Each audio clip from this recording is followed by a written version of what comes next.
तो kindly chat box में बताएं तो हम उसको डिस्कस करते हैं। नहीं तो आप हम अपना सेकंड जो सेक्शन है सेल साइकिल का उस पर चलते हैं। जी एनीवन, कोई क्वेश्चन यहाँ तक? सब चीजें क्लियर है जी यहाँ तक? ये जो मैं आपको सेल फर्क दे रहा हूँ ये आप लाजमी इसको देखा करें। जैसे मैंने सेल बायोलॉजी की क्लास में भी काफी टेक्निक्स को इनलिस्ट किया था, तो उन टेक्निक्स से आपसे डायरेक्टली पूछा जा रहा होता है पेपर में। पास पेपर में भी आप अगर उठा के देख लें तो उसमें भी आपसे हर तरह, जैसे मैंने एग्जांपल में दी, कुछ क्वेश्चन भी डाले थे आरटीपीसीआर के या कुछ टेक्निक्स के, तो लास्ट में उसके बारे में पढ़िएगा। जी बिल्कुल जी, ठीक हो गया। चलिए नेक्स्ट चलते हैं जी सेल साइकिल की तरफ। तो सेल साइकिल, तो आप जानते हैं कि सेल हमारे पास, सेल्स के पास एबिलिटी होती है कि वो डिवाइड हो सके। तो हर सेल्स के पास ये एबिलिटी नहीं होती, क्योंकि जो हमारे पास प्राइमरी सेल्स होते हैं हमारी बॉडी के, तो वो एक खास फेज के बाद उसमें सेनेसेंस या सेनेसेंस की एक फेज आ जाती है कि इसका मतलब है उसके बाद वो फर्दर डिवाइड नहीं कर सकते। तो ऐसे सेल्स जो कंटिन्यूसली डिवाइड करते हैं, जिसको हम इमोरल सेल्स कहते हैं, वो या तो स्टेम सेल्स होते हैं या हमारे पास जो कैंसर सेल होता है, मतलब उसके पास ऐसी एबिलिटी होती है वो कंटिन्यूसली डिवाइड कर रहे होते हैं। जबकि प्राइमरी सेल्स जो है उनके पास ये एबिलिटी नहीं होती। ये बात हमने पहले भी डिस्कस की थी उस दिन हमारी जो मेकअप क्लास थी, कि नॉर्मल सेल्स के अंदर जब जो क्रोमोसोम्स के एंड होते हैं वहाँ पे टीलोमेर मौजूद होते हैं। तो हर राउंड ऑफ रेप्लिकेशन के साथ टीलोमेर की लेंथ शॉर्ट हो जाती है, और जब उसकी लेंथ शॉर्ट होती है तो एक ऐसा टाइम आता है कि क्रोमोसोम के एंड मुकम्मल तौर पे खत्म हो जाते हैं, और एज अ रिजल्ट जो जेनेटिक सीक्वेंस है वो लॉस होना शुरू हो जाता है, और फिर एजिंग का प्रोसेस भी आ जाता है। और चलते चलते कुछ हमारे पास सेल्स की रिक्वायरमेंट होती है, वो हर सेल्स में मौजूद नहीं होती। जैसे आई नो, अगर आप स्टेम सेल से वाकिफ हैं, क्योंकि हमने इसको डिस्कस भी किया था थोड़ा सा सेल बायोलॉजी की क्लास में, कि कुछ चीजें जो है ऐसी होती हैं जो सिर्फ और सिर्फ कंटिन्यूसली डिवाइडिंग सेल या स्टेम सेल में मौजूद होती है। आपने नाम सुना है कुछ ट्रांसक्रिप्शन फैक्टर के, जैसे सॉक्स2, नोनैक का नाम सुना होगा। तो ये ऐसे ट्रांसक्रिप्शन फैक्टर है, अगर आप इनको और उसकी वजह से वो कंटिन्यूसली ग्रो करते हैं। तो सेल साइकिल आप जानते हैं कि दो तरह से हम इसको हमेशा देखते हैं, कि एक तो माइटोसिस हमारे पास होता है, और माइटोसिस जिसमें हम डिप्लॉइड सेल्स जो है वो डिवाइड होते हैं और एक सेल से दो सेल बनते हैं। और जो हमारे पास होता है मियोसिस, उसमें एक सेल से चार सेल बन रहे होते हैं। तो तेरे माइटोसिस की, तो उसमें इसको डिवाइड करते हैं G1 एस फेज के अंदर और G2 फेज के अंदर। और इसके बाद हमारे पास होता है डिवाइडिंग फेज। पहला फेज होगा इसका प्रिपरेटरी फेज, जिसमें सेल अपने आप को तैयार करेगा। सेल अपनी तैयारी देखेगा कि उसके पास हर तरह की जो है एंजाइम्स मौजूद है, उसके पास इनफ एनर्जी है कि वो डिवाइड हो सके। क्रोमोसोम की हालत ठीक है, डीएनए की रेप्लिकेशन सही है, क्रोमोसोम अपनी सही हालत में मौजूद है, इस चीज को देखा जाएगा हमारे पास। और हमारे पास जो इन्वायरमेंटल फैक्टर्स है उसको देखा जा रहा होता है। तो हर तरह की चेक एंड बैलेंस के बाद सेल डिसाइड करता है कि अब उसने डिवाइड होना है। तो हर फेज जो है इसका, जो प्रिपरेटरी फेज है या डिवाइडिंग फेज है, इस पे गेट्स मौजूद होते हैं जिन्हें सेल साइकिल चेक पॉइंट्स कहते हैं। तो इन चेक पॉइंट से जब चीज जांच पड़ताल की जाती है कि बिल्कुल ठीक है या नहीं। आप जानते ही हैं कि एक दफा जब एक फेज से नेक्स्ट फेज में दाखिल हो जाता है सेल, तो फिर ये इरिवर्सिबल स्टेप है, उसके बाद आप वापस नहीं लौट सकते। तो कैंसर के केसेस में भी ऐसे होता है अक्सर बात कैंसर में इस तरह की चेंजेस आती हैं कि अगर हमारे पास डीएनए में कोई म्यूटेशन आ गई है जो कि हमारी चेक पॉइंट डिटेक्ट नहीं कर सके, तो जैसे ही वो नेक्स्ट फेज में दाखिल होता है तो फिर मुकम्मल तौर पे वो जो है वो इरेगुलर ग्रोथ का होता है कि कैंसर से क्या क्या हो सकता है। तो माइटोसिस का जो फेज है उसमें हमारे पास चार फेज होते हैं: प्रोफेज, मेटाफेज, एनाफेज, टीलोफेज। और इस फेज के बाद डिवाइड कर जाते हैं डॉटर सेल्स के अंदर। तो पीपीएससी 2017 का क्वेश्चन है जी कि सेल साइकिल एंजाइम इज है पेरोक्सीडेज है, सीडी काइनेज बोथ है या नन ऑफ दीस।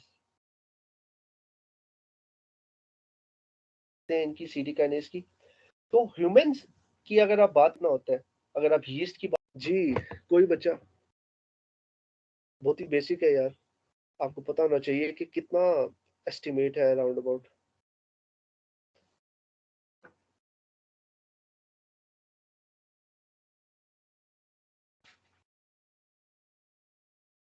जी, तो ह्यूमन में जो, अगर आप देखें या यीस्ट में देखें, तो यीस्ट में जो सेल साइकिल है वो 90 मिनट्स का होता है, तो जो ह्यूमंस में है वो एक दिन का होता है, 4 आवर्स का होता है।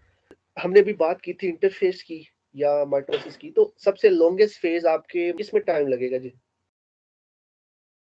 क्रोमोसोम की सिंथेसिस में टाइम लगेगा, एस के दौरान, या डिवीजन होने में लगेगा?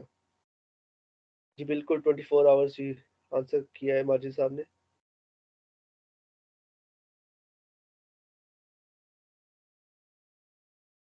कौन से फेज में सबसे ज्यादा कौन सा है माइटोसिस का? कोई लॉजिक, कोई कंसेप्ट, आइडिया किसी को? एस फेज, G1, G2 या माइटोसिस?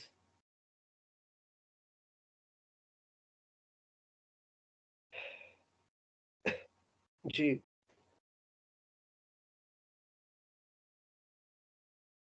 जैनब ने कमेंट किया जी G1। और बचा कोई? तो जी सबसे लॉन्गेस्ट फेज जो होता है वो होता है एस फेज। एस फेज आप जानते हैं कि क्रोमोसोम की जिस पे रेप्लिकेशन होती है डीएनए, सबसे लॉन्गेस्ट फेज होता है। ह्यूमन की अभी हमने बात की थी कि इसमें एवरेज सेल साइकिल जो है वो 24 आवर्स का होता है। तो इसमें अगर आप देखें तो माइटोसिस को सिर्फ 30 मिनट्स लगते हैं, मतलब सबसे जो शॉर्टेस्ट फेज होगा इस हिसाब से तो वो माइटोसिस होगा, जिसमें प्रोफेज, मेटाफेज, एनाफेज और टीलोफेज आ रहे होते हैं। जबकि G1 फेज जो है वो it takes about 9 hours to complete. S phase जो सिंथेसिस का अमल है, क्योंकि सिंथेसिस होनी है, हर चीज ने बनना है न्यू, तो जो सिंथेसिस का अमल है आपको पता है कि सबसे ज्यादा लंबा होना चाहिए, तो एस फेज सबसे ज्यादा लंबा होता है। G2 का जो फेज है वो 4.5 आवर्स का होता है ह्यूमंस में। तो अभी हमने बात की थी इंटरफेज की, तो उसमें सबसे पहला जो फेज होता है वो G1 फेज होता है। तो जो प्रिपरेटरी फेज होता है उसमें G1 हमारे पास आता है, एस फेज आता है, और हमारे पास G2 आता है। उसके बाद सेल हमेशा डिवाइड होता है थ्रू माइटोसिस। तो सबसे पहला जो फेज होता है वो G1 का होता है। सेल जो है वो अपने साइज से ग्रो करता है, मतलब सेल का साइज जो है वो ग्रो कर रहा है, और जितनी मौजूद है सेल के अंदर इस फेज पे वो डिवाइड करते हैं। तो जब भी सेल ने डिवाइड होना होता है, एक तो उसका साइज इंक्रीज हो रहा है। साइज इंक्रीज होने से मुराद कि आप जानते हैं कि जब सेल का साइज इंक्रीज होता है तो उसमें जो बाहर से न्यूट्रिएंट्स ज्यादा आ रही होती हैं। इसके अलावा जो माइटोकॉन्ड्रिया मौजूद है वो भी डिवाइड होते हैं फिशन के। एंडोप्लाज्मिक रेटिकुलम जो होता है वो डीफ्रैगमेंट हो जाता है, वो भी डिवाइड होता है। तो जब ये सारी डिविजन हो रही होती है तो एज अ रिजल्ट सेल का साइज जो है वो अपने साइज से बड़ा हो जाता है। तो ये G1 फेज में हो रहा है। उसके बाद हमारे पास एस फेज हो रहा होता है, जिसमें सबसे ज्यादा आपका टाइम ले रहा है आपका सेल साइकिल, जिसे सेंसिस फेज भी कहते हैं हमारे पास। तो आप जानते हैं कि जो जेनेटिक मटेरियल होता है और हमारे पास एक दूसरे के परपेंडिकुलर होते हैं। कहाँ पे अटैच होते हैं? सेंट्रोमियर पे। ठीक है, क्योंकि क्रोमोसोम का जो सेंट्रल पोजीशन होती है वहां पे कोर की स्पिंडल फाइबर्स के साथ अटैचमेंट होती है, और उसके साथ बाद जो है नेक्स्ट फेज स्टार्ट होता है। अच्छा, सेंट्रियोल किससे बने होते हैं? हमने पहले भी डिस्कस किया था कि सेंट्रियोल के अंदर 9 माइक्रोट्यूब्यूल्स होते हैं, और हर माइक्रोट्यूब्यूल के अंदर 3 ट्यूब्यूल मौजूद होती हैं। जो डुप्लीकेशन का है, इसको हम जो नेक्स्ट क्लास होगी अपनी माइक्रोबायोलॉजी की, उसमें डिटेल से डिस्कस भी करेंगे डीएनए रेप्लिकेशन को। उसके बाद जो फेज होता है वो G2 फेज होता है। इसके अंदर क्या होता है कि सेल ज्यादा ग्रो करता है अपने साइज में, और सेल अपने आप को तैयार करता है माइटोसिस की रिक्वायरमेंट जो है डिवीजन के लिए, जो है वो रिक्वायरमेंट्स मेट हो चुकी हैं, और अब सिर्फ और सिर्फ जो है सेल ने डिवाइड होना है। तो इसके अंदर ज्यादा से ज्यादा प्रोटीन्स जो है वो बन रही होते हैं, वो ज्यादा से ज्यादा जो हमारे पास है वो आ रहे होते हैं सेल के अंदर। और लास्ट फेज होता है इसके बाद हमेशा जो है, आपको पता है कि वो हमारे पास माइटोसिस होनी है। तो माइटोसिस जी, हमारे पास जो वाल्टर फ्लेमिंग था, अगर आप इसे याद होगा, तो वाल्टर ने सबसे पहले न्यूक्लियस के अंदर ये प्रोसेस जो था माइटोसिस का वो ऑब्जर्व ऑब्जर्व किया था। ठीक है, तो उसने ये देखा था कि जैसे ही सेल है या माइटोसिस होती है तो सेल दो डाटर सेल्स में डिवाइड हो जाता है, और जो जेनेटिक मेकअप है वो आपको पता है कि हमेशा जो पेरेंट या डॉटर का होता है वो सिमिलर ही होता है in the form of DNA. तो जो माइटोसिस है उसको 4 फेज में डिवाइड किया जाता है: प्रोफेज, मेटाफेज, एनाफेज या टीलोफेज। अच्छा, अब जो माइटोसिस का अमल है उसमें आपको पता है कि जो न्यूक्लियस होता है डिवाइड हो जाता है।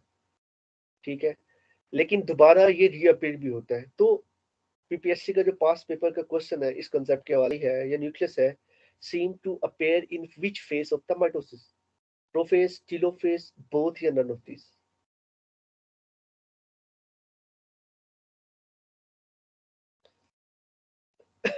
जी, कोई बच्चा आंसर कर दे।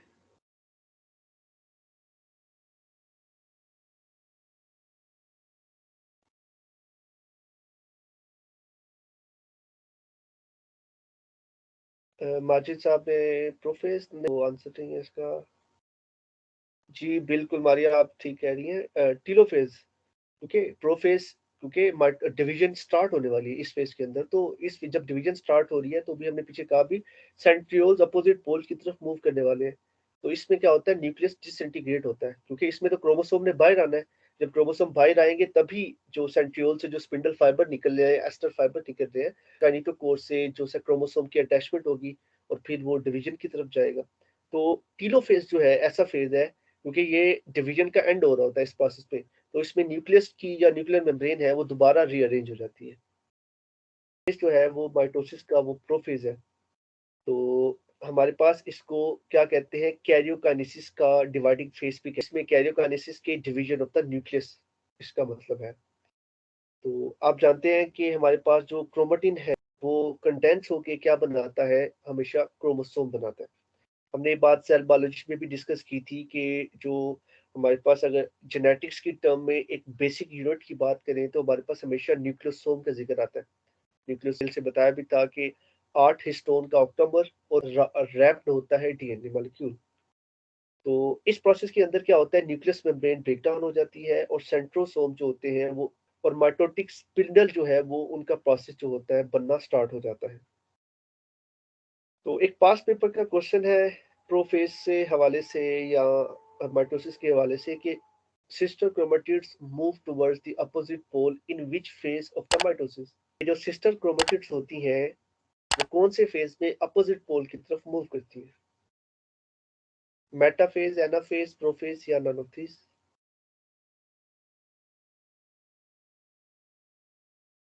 जी,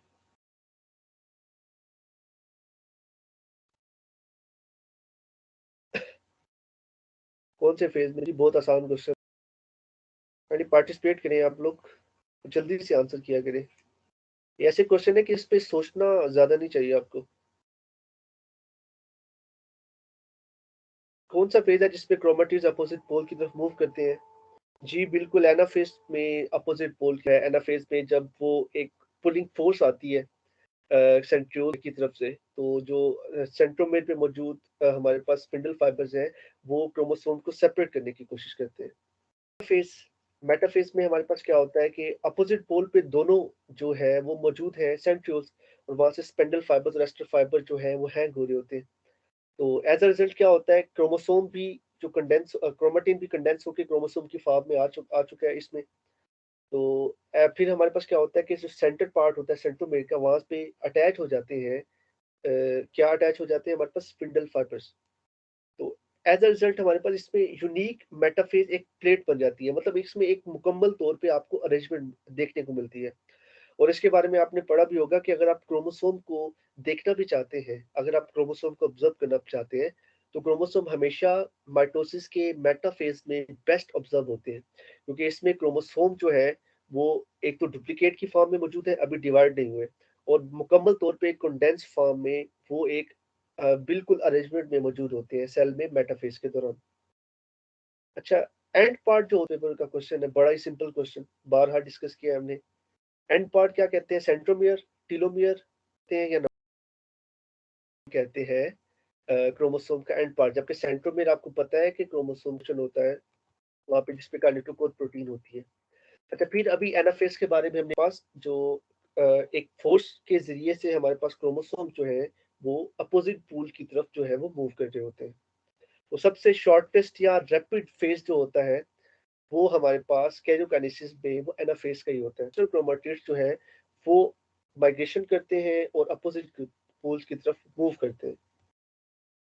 उसके बाद अब डिवीजन होगी, क्रोमोसोम एक दूसरे से सेपरेट होंगे, तो उसके बाद हमारे पास क्या होगा कि पहले तो आपने मेम्ब्रेन जो है वो डिसअपेयर हो गई थी, लेकिन इस फेज के अंदर हमारे पास क्या होगा कि अब दोनों जो पार्ट्स हैं, क्योंकि क्रोमोसोम डिवाइड हो चुके हैं, तो दोनों पोल्स पे क्या बनेगा, न्यूक्लियर मेम्ब्रेन जो है उसकी असेंबली स्टार्ट हो जाएगी। तो न्यूक्लियर पे मेम्ब्रेन जो है इस फेज में बनना स्टार्ट हो जाती है। क्रोमोसोम दोबारा जो है डीकंडेंस होना स्टार्ट होने जा रहे होते हैं। तो पहले कंडेंस हो रहे थे, लेकिन इस फेज में क्या होगा, टीलोफेज में डीकंडेंस हो रहे थे। अच्छा, उसके बाद हमारे पास जब ये सारा प्रोसेस मुकम्मल हो चुका होता है, तो सेल ने अपना जेनेटिक मटेरियल मुकम्मल में डिवाइड कर लिया, लेकिन अभी तक वो एक ही सेल की फॉर्म में मौजूद है। इसी तरह ऑर्गेनेल्स भी उसने मुकम्मल तौर पे डिवाइड कर लिया कि भाई ये तुम्हारा हिस्सा, एंडोप्लाज्मिक रेटिकुलम, माइटोकॉन्ड्रिया, गोल्गी एपिटल्स, हर तरह से ऑर्गेनेल्स जो है वो डिवाइड हो चुके हैं। तो उसके बाद जो फेज रह जाता है कि एक सेल से दो सेल बनने का अमल, जिसको हम साइटोकाइनेसिस कहते हैं। तो साइटोकाइनेसिस हमारे पास के हम माइटोसिस में आपने देखा होगा कि हमेशा हम एक सेल से होते हैं।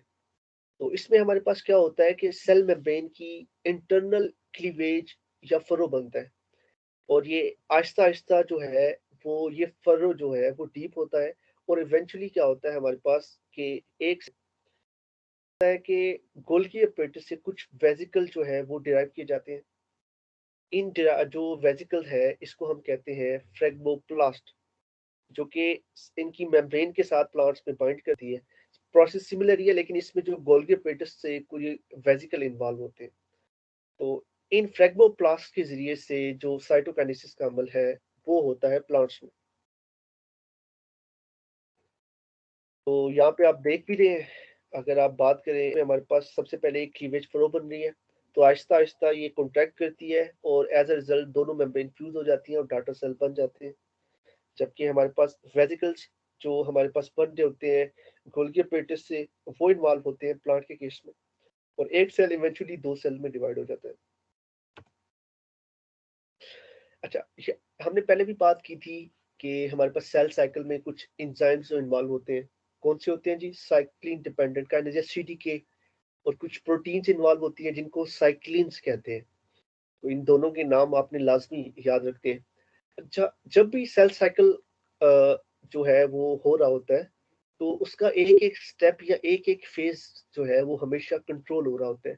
उस पर मुकम्मल तौर पे चेक एंड बैलेंस और रूल्स या हमारे पास चेक पॉइंट्स होते हैं। तो हमेशा हर चीज को चेक किया जाता है नेक्स्ट फेज में सेल साइकिल को ले जाने से पहले।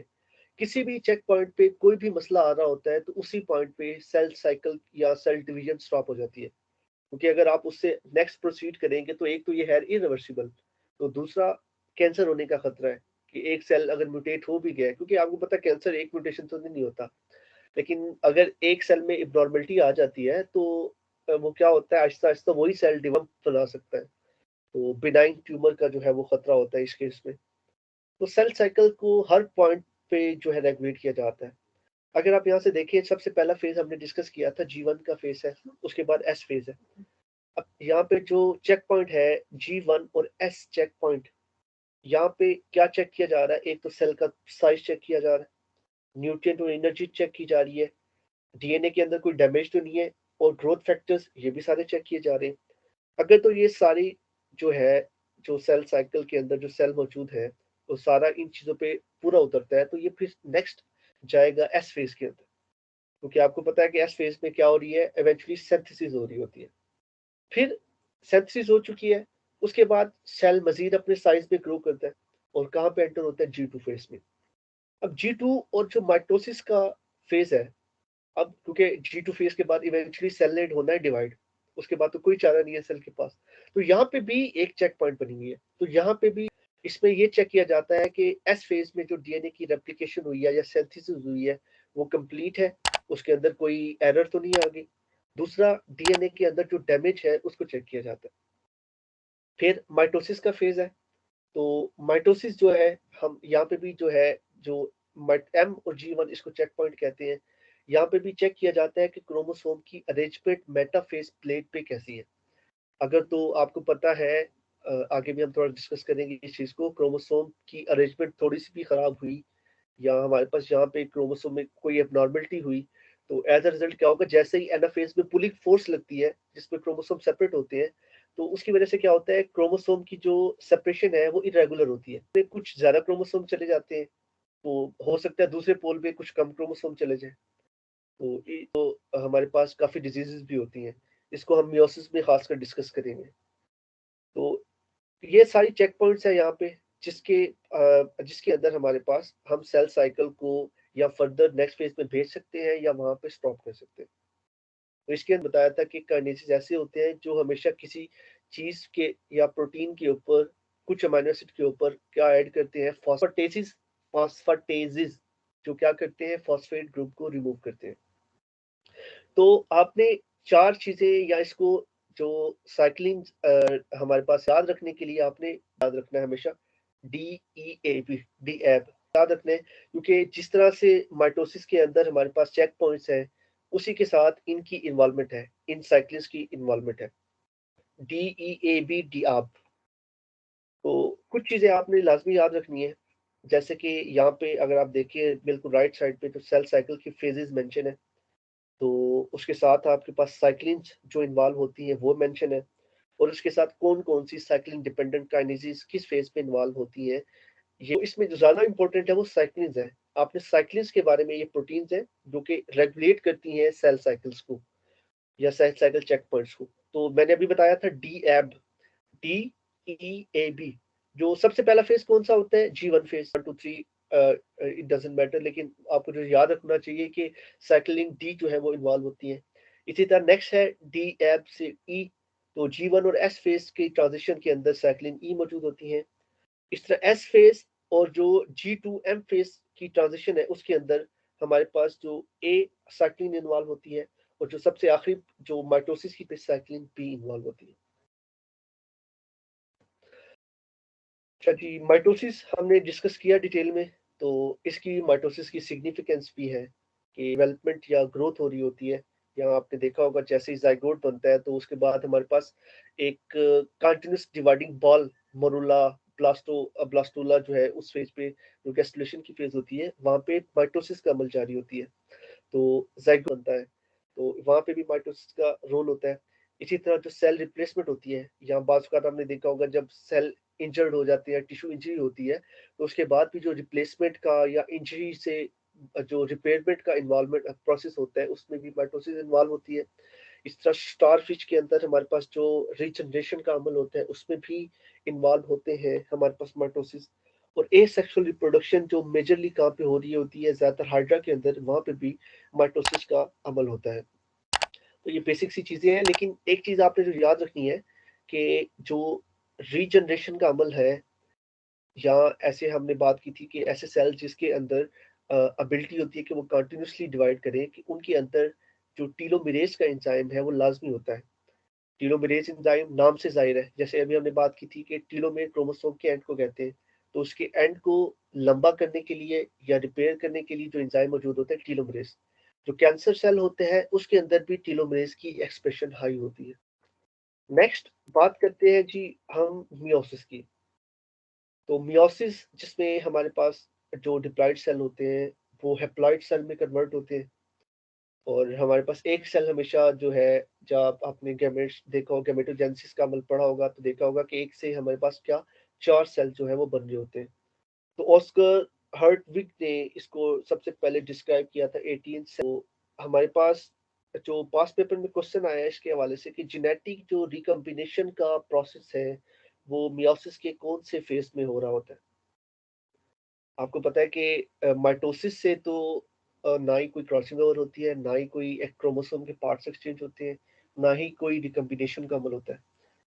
तो मियोसिस के अंदर जो भी फादर से आगे जो हमारे पास इंडिविजुअल बन रहे होते हैं मतलब पैरेंशन आती है या स्पीशी टू स्पीशी वेरिएशन आती है या हर इंडिविजुअल या हर इंसान एक दूसरे से अलग है, तो उसकी जो रीज़न है वो कहाँ पे लाई करती है मियोसिस के अंदर, क्योंकि यहाँ पे क्रोमोसोम के पार्ट्स एक दूसरे से एक्सचेंज होते हैं। तो कौन-सा फ़ेज़ है जहाँ पे हमारे पास जेनेटिक रिकॉम्बिनेशन का अमल होता है? प्रोफ़ेज़ 1, मेटाफ़ेज़ 1, बोथ या नन ऑफ दीज़?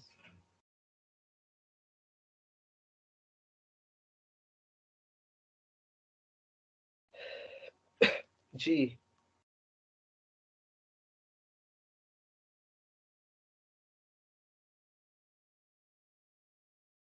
कौन-सा प्रोसेस या कौन-सा फ़ेज़ है जहाँ पे जेनेटिक रिकॉम्बिनेशन का अमल बहुत ही आसान है। मेटाफ़ेज़ है जी 1 है, प्रोफेज 1 है, बोथ है या नन ऑफ दीज?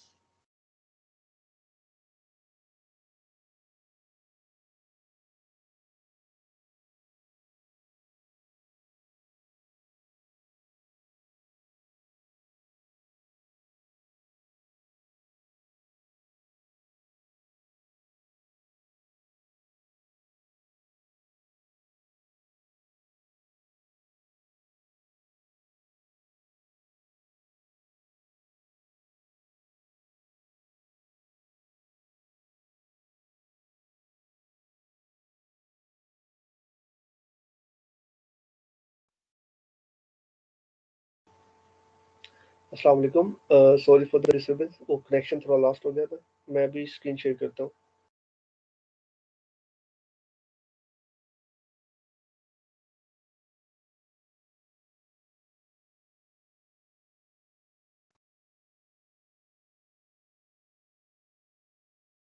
एक मिनट में जरा स्क्रीन शेयर कर लूँ, दोबारा वहीं से कंटिन्यू करेंगे।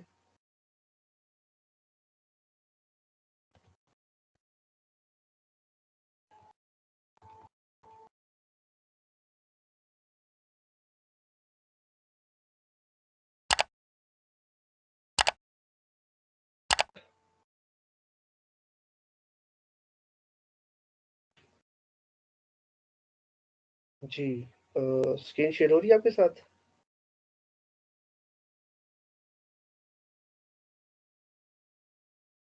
कोई बच्चा बता दे स्क्रीन शेयर हो रही है और वॉइस? जी, ठीक हो गया। अच्छा, आंसर किए हुए हैं काफ़ी लोगों ने। जी बिल्कुल, जिन्होंने भी प्रोफेज़ 1 कहा है वो बिल्कुल ठीक कह रहे हैं, क्योंकि जो जेनेटिक रिकॉम्बिनेशन का अमल है वो कहाँ पे हो रहा होता है? प्रोफेज़ 1 के अंदर हो रहा होता है। तो आगे इसको हम डिटेल से डिस्कस भी करेंगे कि कौन-कौन सा प्रोसेस जो है वो प्रोफेज़ 1 में या क्रॉसिंग ओवर कैसे हो रही होती है, क्या चीज़ है। तो जो मियोसिस है ये 2 फेजेस में हो रही होती है। एक मियोसिस 1 और दूसरा जो है उसको मियोसिस 2 कहते हैं। मियोसिस 1 के अंदर हमारे पास क्या हो रहा होता है कि हमारे पास सेल, आपको पता है कि हमेशा डिप्लॉइड स्टेट में या जो सोमैटिक सेल्स होते हैं वो डिप्लॉइड कंडीशन के अंदर होते हैं। तो होमोलोगस क्रोमोसोम जो होते हैं इसके अंदर डिप्लॉइड सेल के अंदर वो सेपरेट होते हैं और हैप्लॉइड डॉटर सेल प्रोड्यूस करते हैं।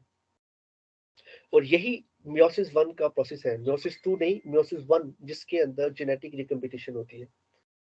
तो कौन सा फेज है जो मियोसिस 1 का, जहां पे सिनेप्सिस का अमल होता है? प्रोफेज 1, मेटाफेज 1, एनाफेज 1 या पैकेटीन?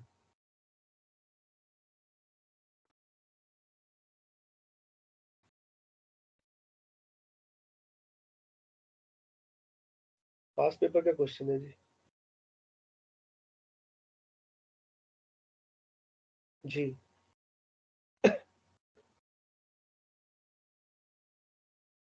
पैकेटीन बिल्कुल ठीक जी।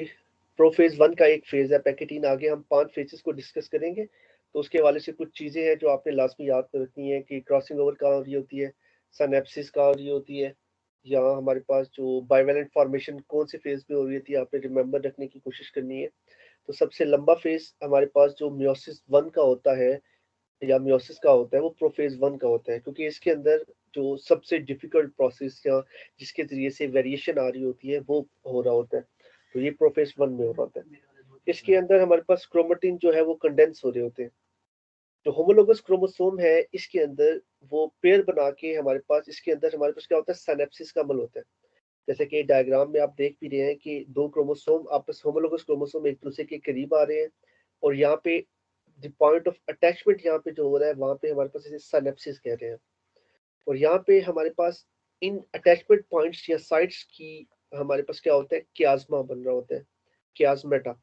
और इसी क्याज्मेटा पॉइंट्स पे क्रोमोसोम के सेगमेंट्स या जो पार्ट्स होते हैं वो एक दूसरे से एक्सचेंज हो रहे होते हैं। और इसमें होमोलोगस क्रोमोसोम के दरमियान जो है वो एक पार्ट्स जो है वो एक्सचेंज हो रहे होते हैं। और एट द एंड यहाँ पे हमारे पास क्या होता है, क्रॉसिंग ओवर के बाद हमेशा होमोलोगस क्रोमोसोम जो है वो बाइवेलेंट की फॉर्म में रहते हैं। इसको आगे हम डायग्राम में ना देखते हैं एक दफा। तो 5 फेजेस होते हैं प्रोफेज के, प्रोफेज 1 के। सबसे पहला हमारे पास फेज होता है लेप्टोटीन। फिर ज़ाइगोटीन, फिर पैकिटीन, डिप्लोटीन और डायकिनेसिस। अच्छा, कुछ चीज़ें जो आपने याद रखनी है हमारे पास कि क्रॉसिंग ओवर का बड़ा फेमस क्वेश्चन है कि क्रॉसिंग ओवर कहाँ पे हो रही होती है? तो क्रॉसिंग ओवर हमेशा हमारे पास जो पैकिटीन स्टेज जो है वहाँ पे हो रही होती है। ये आपने याद रखना है। फिर आपने ज़ाइगोटीन में याद रखना है कि सिनेप्सिस का जो अमल है वो हमेशा कहाँ पे हो रहा होता है? वो ज़ाइगोटीन में हो रहा होता है। ठीक है? 2 चीज़ें लाज़मी, क्रॉसिंग ओवर पैकिटीन और हमेशा सिनेप्सिस कहाँ पे हो रही होती है? ज़ाइगोटीन में हो रही होती है। अच्छा, यहाँ पे सबसे पहला फेज़ जो है वो लेप्टोटीन का है, जिसमें जहाँ पे प्रोफ़ेज़ बिगिन होता है और क्रोमोसोम कंडेंस होना स्टार्ट होते हैं। नेक्स्ट ज़ाइगोटीन का फेज़ होता है, जहाँ पे हमारे पास कुछ प्रोटीन कॉम्प्लेक्स बनते हैं, इनको सिनेप्टोनीमल कॉम्प्लेक्स कहते हैं। ये जैसे ही बनते हैं तो क्रोमल स्टार्ट होता है ज़ाइगोटीन। फिर जैसे ही एक-दूसरे के करीब आते हैं तो हमने बात की थी कियास्मा की फ़ॉर्मेशन होती है, वो एंड हो जाएगा और उसके बाद हमारे पास जो है वो न्यूक्लियर मेम्ब्रेन, जैसे आपने पहले माइटोसिस में देखा था कि न्यूक्लियर मेम्ब्रेन प्रोफेज में डिसइंटीग्रेट हो रही है, तो यहाँ पे डिसइंटीग्रेट हो जाएगी। तो प्रोफेज के बाद हमेशा मेटाफेज आता है, तो इसमें होमोलोगस पेयर जो है क्रोमोसोम के वो जो इक्वेटोरियल प्लेट है वहाँ पे अरेंज होती है। उसके बाद जब हमारे पास क्या होता है कि क्रॉसिंग ओवर हो चुकी है, क्रोमोसोम अरेंज हो चुके हैं, तो उसके बाद क्रोमोसोम को पुल किया जाता है और एनाफेज में आप पता है कि दोनों क्रोमोसोम के जो होते हैं, पेयर्स होते हैं, वो अपोजिट पोल्स की तरफ मूव करते हैं और एट द एंड जब दोनों पोल्स की तरफ इक्वल नंबर ऑफ क्रोमोसोम चले जाए, तो वहाँ पे न्यूक्लियर मेम्ब्रेन जो है वो दोबारा से रीअपेयर होना स्टार्ट होती है और हमारे पास सेल तैयार होता है अपने आप को डिवाइड करने की। तो इसके बाद हमारे पास क्या होता है कि सेल की पिंचिंग होती है और हमारे पास साइटोकाइनेसिस का अमल, जैसे हमने माइटोसिस में डिस्कस किया था, तो यहाँ पे एक सेल से 2 सेल बन चुके हैं। तो मेयोसिस 1 जो है इसमें हमारे पास क्या होता है कि हैप्लॉइड डॉटर सेल जो होते हैं वो हमारे पास जो है वो इंटरफ़ेज़ 2 में भी एंटर कर सकते हैं। इंटरफ़ेज़ 2 जो है अगर हम देखें तो वो जो माइटोसिस का इंटरफ़ेज़ है या मेयोसिस 1 का जो इंटरफ़ेज़ है, उससे थोड़ा डिफरेंस होता है। क्योंकि इसके अंदर कोई भी फेज़ है वो नहीं हो रहा होता और ना ही कोई इसमें डुप्लीकेशन हो रही होती है। इसका मतलब ये सिंपल वर्ड में अगर मैं आपको समझाऊँ कि जो माइटोसिस का एस फेज़ है उसमें क्रोमोसोम डुप्लीकेट हो रहे थे, हमने देखा था, इस हो रहे होते। लेकिन जो हमेशा याद रखिएगा जो मेयोसिस 2 है, उसका जो इंटरफ़ेज़ 2 है उसके अंदर सिंथेसिस का प्रोसेस नहीं हो रहा होता। उसमें सिर्फ़ सिंपल रिडक्शन डिवीज़न है जिसमें 2 सेल से 4 सेल बनते हैं या 1 सेल से 2 बन रहे हैं तो इवेंचुअली 2 सेल से कितने 4 सेल बन जाएँगे। तो मियोसिस 2 को अगर हम ओवरव्यू देखें तो हमारे पास बनिस्बत प्रोफेज 1 के, क्योंकि इसमें मेयोटिक रिकॉम्बिनेशन का अमल नहीं हो रहा होता। तो इक्वेटर ऑफ द सेल पे ये अरेंज होते हैं। फिर हमारे पास एनाफेज आता है, डिवाइड होते हैं सेल्स, वो क्रोमोसोम सॉरी जो होते हैं वो अपोजिट पोल की तरफ मूव करते हैं और एट द एंड टेलोफेज होता है, जिसमें हमारे पास जो है वो 1 से 4 सेल बन रहे होते हैं इवेंचुअली। तो ये सारा प्रोसेस है जो हमने पीछे डिस्कस किया कि मियोसिस 2 के अंदर क्या हो रहा है। यहाँ पे आप देख सकते हैं कि प्रोफेज है हमारे पास, उसके बाद मेटाफेज पे क्रोमोसोम अलाइन हो चुके हैं, एनाफेज पे सेपरेट हो रहे हैं और सेपरेट होने के बाद हमारे पास टीलोफेज के अंदर उनके पास न्यूक्लियर मेम्ब्रेन दोबारा बन रही है और वहां से हमारे पास क्या 2 सेल से यहाँ पे 4 सेल बन चुके हैं। तो हमारे पास मियोसिस, जैसे हमने पहले भी बारहा जिक्र किया कि जो नेक्स्ट जनरेशन में वेरिएशन का प्रोसेस है या डिफरेंस जितने भी आ रहे हैं, तो वो किस प्रोसेस के थ्रू हो रहे हैं, सूरत में हो रहे हैं। तो अगस्त वाइसमैन ने 1890 में सबसे पहले जो इनहेरिटेंस में या रिप्रोडक्शन में मियोसिस की सिग्निफिकेंस बयान की थी। अच्छा, फिर हमने बात की थी मेटाफेज के। मेटाफेज और एनाफेज बहुत ही क्रिटिकल फेज होते हैं सेल डिवीजन के। अगर यहाँ पे कोई भी मसला आ जाए तो एज अ रिजल्ट हमारे पास बहुत सारी डिजीजेस जो है जेनेटिकली वो हो जाती है। तो मियोटिक नॉन डिसजंक्शन का मतलब है कि मियोसिस के फेस पे नॉन इक्वल डिस्ट्रीब्यूशन में होती है और बाज़ औक़ात ये सेक्स क्रोमोसोम में होती है। ह्यूमन में आप जानते हैं 46 क्रोमोसोम होते हैं, तो मेल में 44 ऑटोसेक्स और 1 वाई। तो जो फीमेल होती है उसमें 44 ऑटोसोम और 1 एक्स और 1 एक्स मतलब 2 एक्स होते हैं।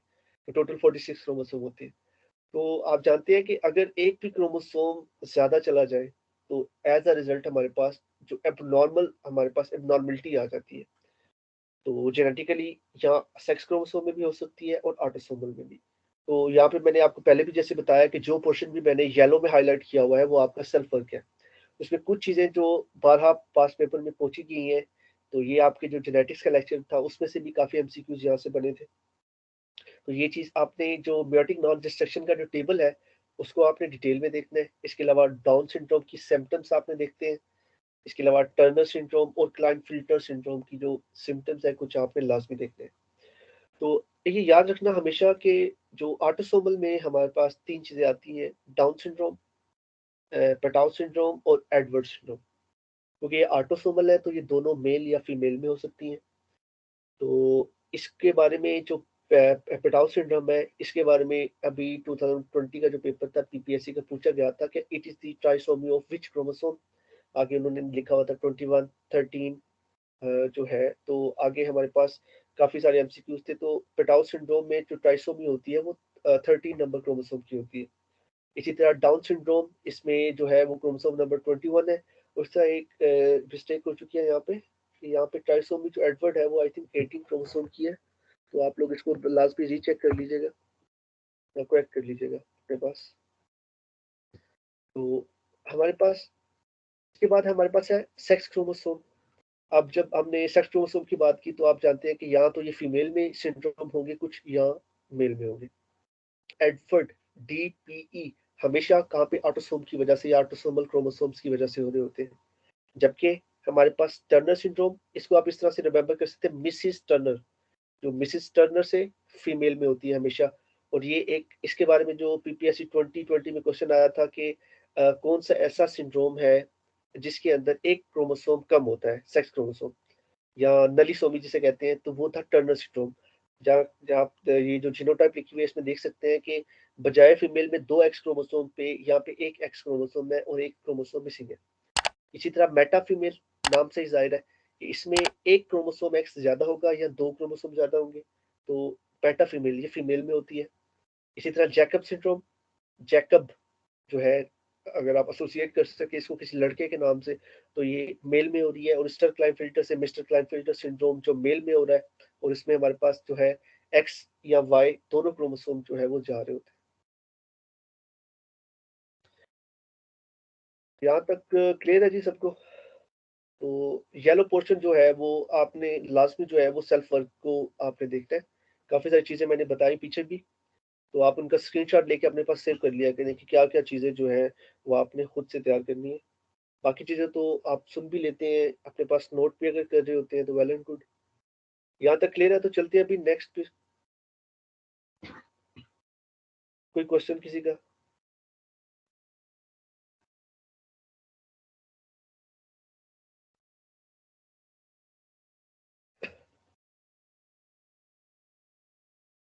चलिए जी, नेक्स्ट चलते हैं हम। अच्छा, उसके बाद हम बात करते हैं सेल डेथ की। का था कि हमने वहाँ पे अपोप्टोसिस की बात की थी और काफ़ी सारे एमसीक्यूज़ हमने सॉल्व किए थे, जो पूछे जा चुके हैं या पूछे जा सकते हैं। तो जब भी सेल डेथ की आप बात करते हैं तो आपके ज़हन में या हमारे ज़हन में भी नेक्रोसिस और दूसरी थी अपोप्टोसिस, कि भई सेल डेथ 2 ही तरह से होती है, या तो प्रोग्राम होती है या इंजर्ड, जहाँ सेल जब इंजर्ड हो जाते हैं। तो ऐसा नहीं है, सेल डेथ की जो हमारे पास कमीशन है सेल डेथ का हमारे पास, तो उसके अकॉर्डिंग सेल डेथ की 13 डिफरेंट टाइप्स होती हैं। तो बजाय हमारे पास अपोप्टोसिस और सिर्फ नेक्रोसिस के, तो डिफरेंट हमारे पास टाइप्स होती हैं सेल डेथ की। इसमें नेक्रोप्टोसिस है, फेरोप्टोसिस, ये सिर्फ आपकी इन्फॉर्मेशन के लिए था। तो कोई भी आप में से पढ़ना चाहे तो आप लिटरेचर से रिव्यू कर सकते हैं इस हवाले से। तो जो आपको पीपीएससी के हवाले से पता होनी चाहिए मेजरली टाइप्स, तो वो हमारे पास होती है नेक्रोसिस और अपोप्टोसिस। डिफरेंस आप दोनों का अच्छे से जानते हैं। अपोप्टोसिस के बारे में तो खैर हमने बहुत डिटेल से पढ़ा भी हुआ है कि हमारे पास नेक्रोसिस में क्या हो रहा होता है। तो उसके साथ हमारे पास सेल अपना जो है क्या होता है कि उसमें सेल का वॉल की इंटीग्रिटी लॉस हो जाती है, क्योंकि जब प्लाज्मा मेम्ब्रेन रप्चर होती है या इंजर्ड होती है तो सेल कंटेंट स्पिल आउट हो जाता है और लीकेज होती है। इसी तरह अपोप्टोसिस के अमल में सेल जो होते हैं उसके अपोप्टोटिक बॉडीज बन जाती हैं, क्योंकि एक प्रोग्राम सेल डेथ का प्रोसेस है। और इसमें हमारे पास प्लाज्मा मेम्ब्रेन की ब्लैबिंग होगी और सेल श्रिंक हो जाएगा। तो और भी काफ़ी सारे जो डिफरेंस है इसके अपोप्टोसिस के और नेक्रोसिस के, वो आपने देखने हैं इसमें। तो मेजरली जो एम है यहाँ पे हम थोड़ा-सा अपोप्टोसिस को देखते हैं, क्योंकि अपोप्टोसिस के हवाले से काफ़ी सारे एमसीक्यूज़ जो हैं वो पीपीएससी में पूछे गए हैं। तो हमने पहले भी डिस्कस किया था इनको, लेकिन एक बार फिर चलो देख लेते हैं। तो इसमें एक तो हमने डिस्कस किया था कि 2 टाइप्स होती हैं।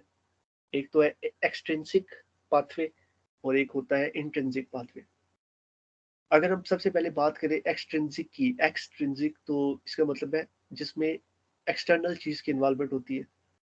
तो हमें पता है कि सेल मेम्ब्रेन के ऊपर कुछ रिसेप्टर मौजूद होते हैं और होता क्या है कि यहाँ पे इन रिसेप्टर के साथ कुछ लिगेंड्स बाइंड करते हैं। आपको नाम मैंने पहले भी बताए थे, ट्यूमर नेक्रोसिस फैक्टर, या हमारे पास फेज लिगेंड होते हैं कुछ।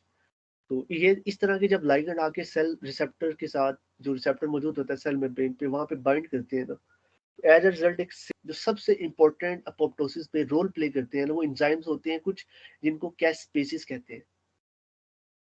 कैस्पेसिस, ये नाम भी याद रखिएगा कि अपोप्टोसिस के अंदर जो एंजाइम्स मेजर रोल प्ले कर रहे होते हैं वो कैस्पेसिस।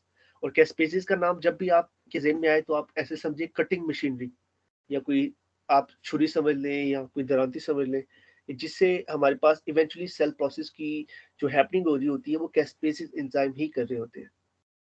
तो कैस्पेसिस एक्टिवेट होते हैं, तो जब जैसे ही कैस्पेसिस एक्टिवेट होते हैं तो सेल डेथ का प्रोसेस जो है वो स्टार्ट हो जाता है।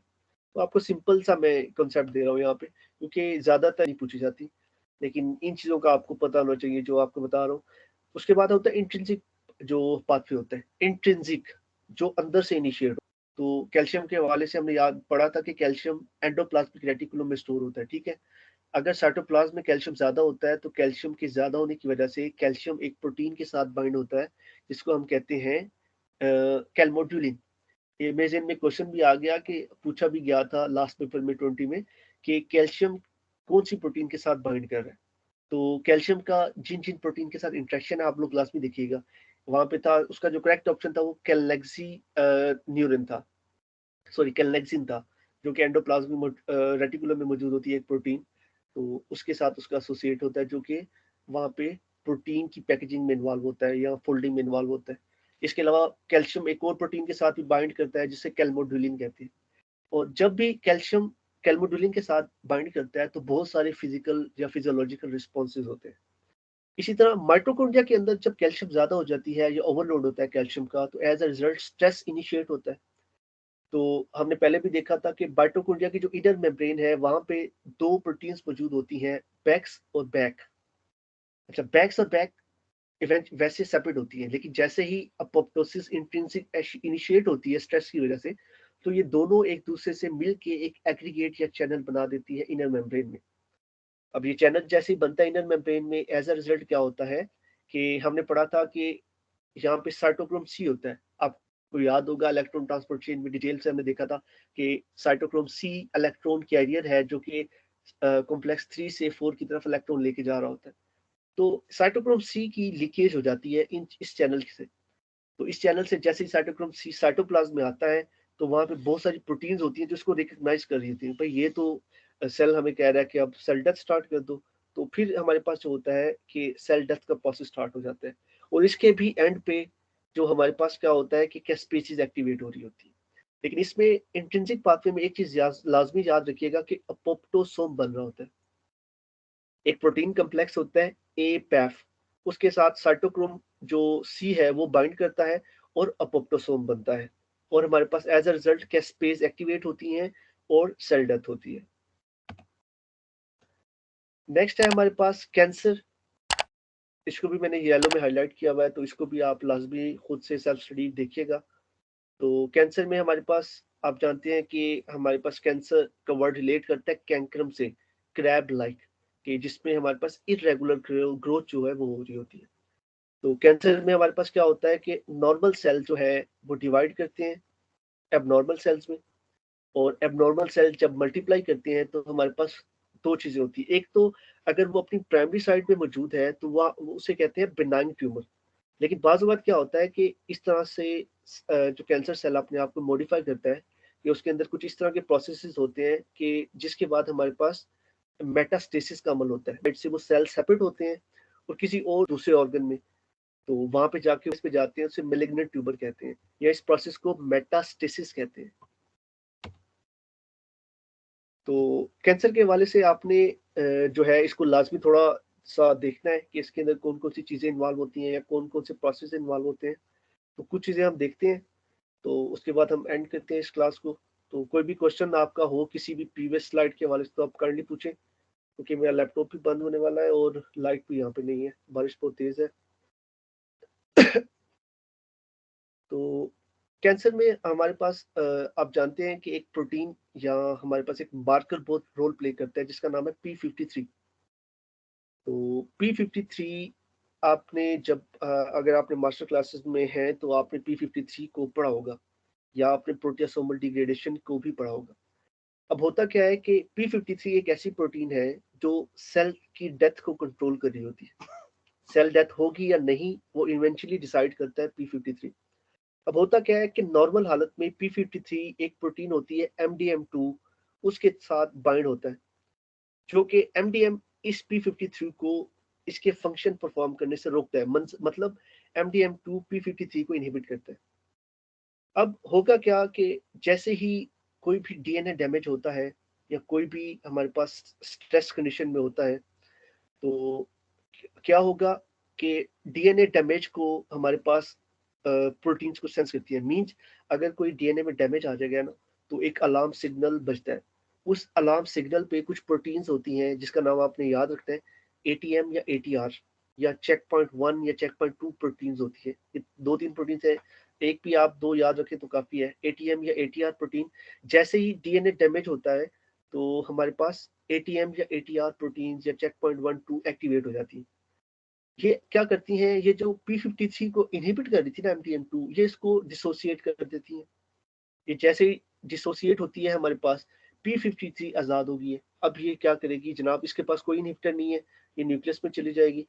न्यूक्लियस में जाके ये करती है अपने टारगेट प्रोटीन्स की ट्रांसक्रिप्शन, क्योंकि आपको पता है P53 एक ट्रांसक्रिप्शन फैक्टर है। और इसके बारे में एक और चीज कि हमेशा ये टेट्रामर की फॉर्म में जाके बाइंड करती है। मतलब इसका एक मॉलिक्यूल नहीं, तकरीबन इसके 4 मॉलिक्यूल आपस में ओलिगोमराइज होते हैं और टारगेट जीन की ट्रांसक्रिप्शन करते हैं। अब इसमें सबसे पहले अगर आप देखें P51 का